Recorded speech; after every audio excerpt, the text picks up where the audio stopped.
Picture this. You wake up, and before your feet even hit the floor, your mind is already racing. 23 thoughts about today's meetings, 16 worries about yesterday's conversation, and 12 predictions about tomorrow's problems. Sound familiar? Here's what nobody tells you about the modern world. We've been programmed to believe that more is always better. More thoughts, more words, more action, more everything. But what if I told you that the most powerful people in history knew a different secret? What if the path to real strength, genuine peace, and unshakable focus actually lies in the complete opposite direction? The ancient Stoics discovered something revolutionary. The less noise you make outside, the more power you build inside. They understood that in a world drowning in chaos, the person who can think clearly, speak purposefully, and act with precision becomes unstoppable. Today, you're going to learn why your constant overthinking is actually making you weaker, how your need to always have the last word is stealing your energy, and most importantly, how to flip the script entirely. This isn't about becoming a monk or disconnecting from life. It's about becoming so internally strong that external chaos can't touch you. Are you ready to discover why less truly is more? Let's dive in. Chapter 1. The Overthinking Trap. Your brain is not your friend. I know that sounds harsh, but hear me out.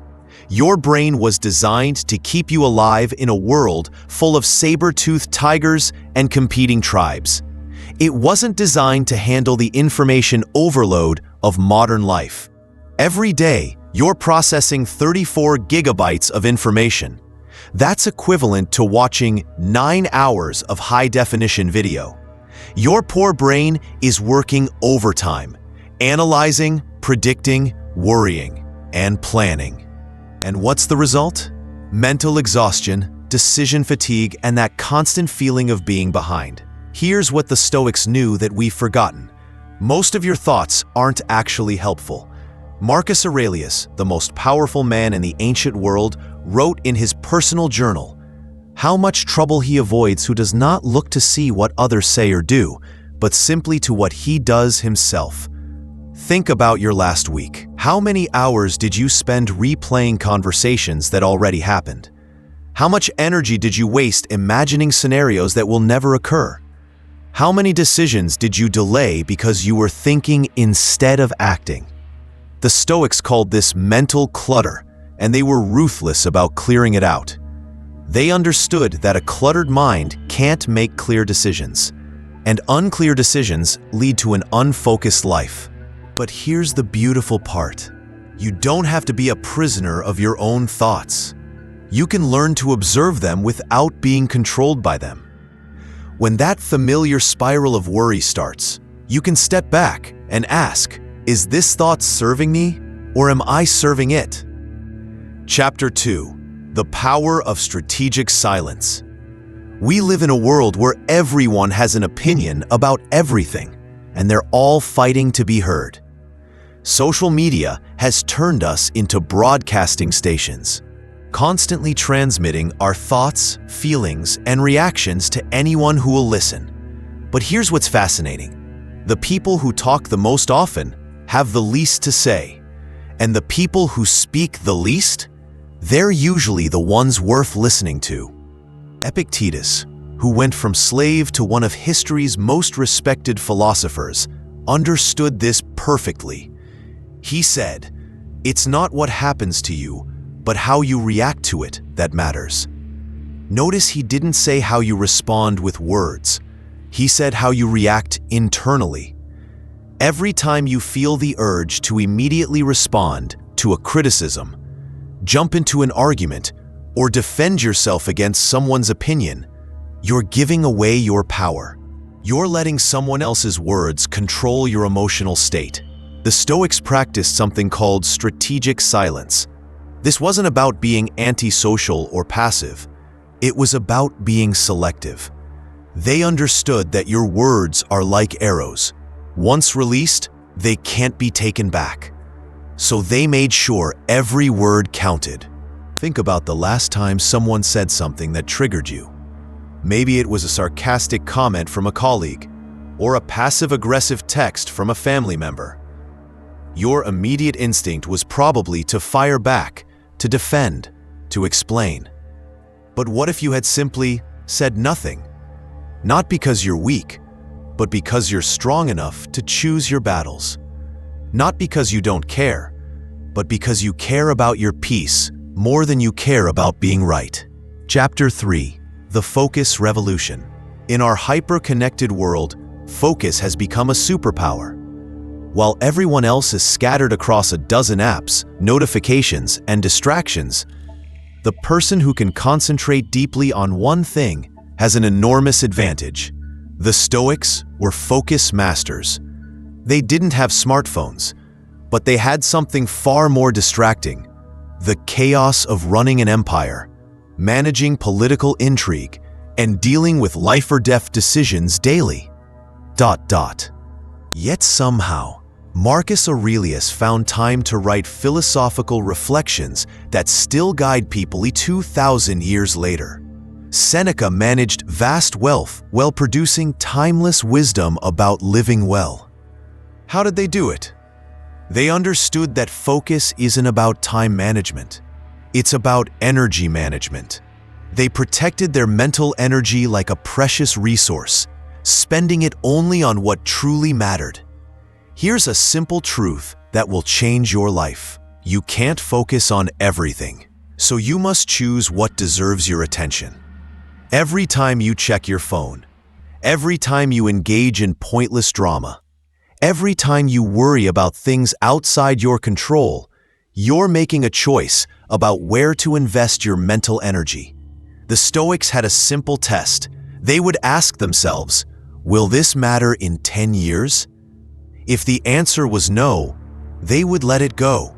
If the answer was yes, they would give it their full attention. Chapter 4. The Art of Selective Engagement. Not every battle is worth fighting. Not every conversation is worth having. Not every opinion is worth sharing. This isn't about being apathetic. It's about being strategic. Think about your energy like a bank account. Every time you engage in drama, argue with someone who's not listening, or try to control something outside your influence, you're making a withdrawal. Most people spend their entire day making withdrawals and wonder why they feel depleted. The Stoics were different. They were incredibly selective about what deserved their energy. They had a simple philosophy: focus on what you can control, accept what you can't, and have the wisdom to know the difference. This means saying no to toxic conversations, even when people expect you to engage. It means walking away from arguments that serve no purpose, even when your ego wants to win. It means choosing your responses carefully, even when everyone around you is reacting emotionally. Here's what's beautiful about this approach. When you stop wasting energy on the wrong things, you suddenly have abundant energy for the right things. Your relationships improve because you're present instead of drained. Your work improves because you're focused instead of scattered. Your peace improves because you're acting from choice instead of reaction. Chapter 5. The Internal Locus of Control. The most powerful realization you can have is this: you are not responsible for what happens to you, but you are 100% responsible for how you respond to what happens to you. This might sound simple, but it's revolutionary. Most people live as if they're victims of their circumstances, constantly reacting to external events. The Stoics understood that this is the path to misery. Marcus Aurelius faced plagues, wars, betrayals, and the constant pressure of leadership. Yet his writings reveal a man at peace with himself. How? Because he focused entirely on what was within his control: his thoughts, his decisions, his responses. When you truly internalize this principle, everything changes. You stop trying to control other people's opinions of you. You stop worrying about outcomes you can't influence. You stop getting upset about things that are ultimately beyond your power. Instead, you become like a mountain, solid, unmovable, present. External storms can rage around you, but your internal landscape remains calm. This doesn't mean you become passive or uncaring. It means you become highly selective about where you invest your emotional energy. You care deeply about the things you can influence, and you release everything else. Chapter 6: The Minimalist Mindset. The Stoics were minimalists long before it became trendy. They understood that the more you own, the more you have to protect. The more you want, the more vulnerable you become to disappointment. The more you need, the less free you are. This applies to more than just physical possessions.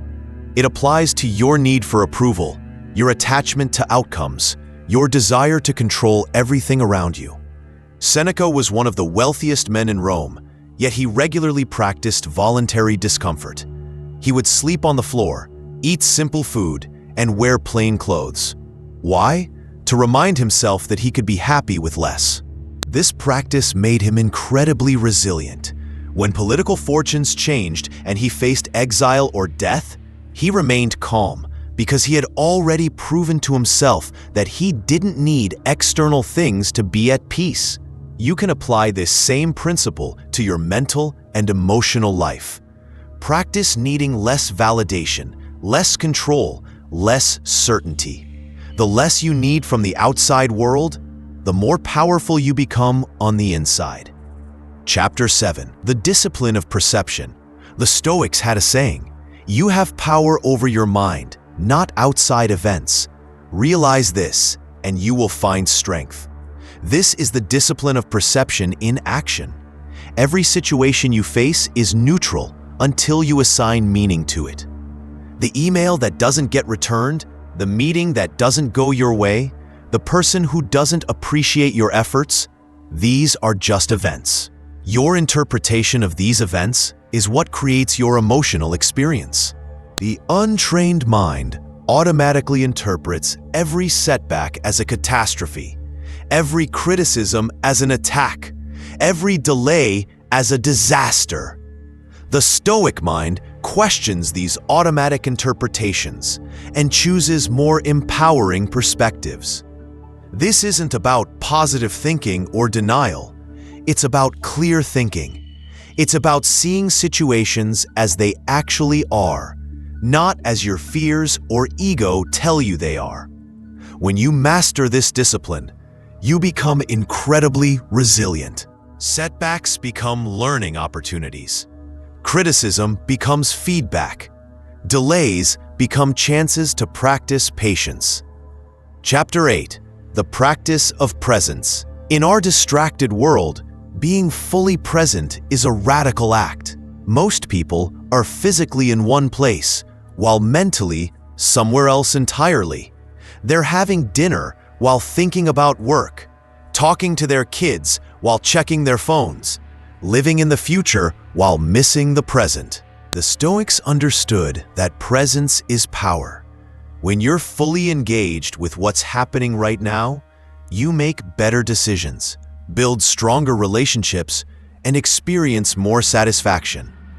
This requires discipline. It means putting your phone away during conversations. It means giving your full attention to whatever task you're doing.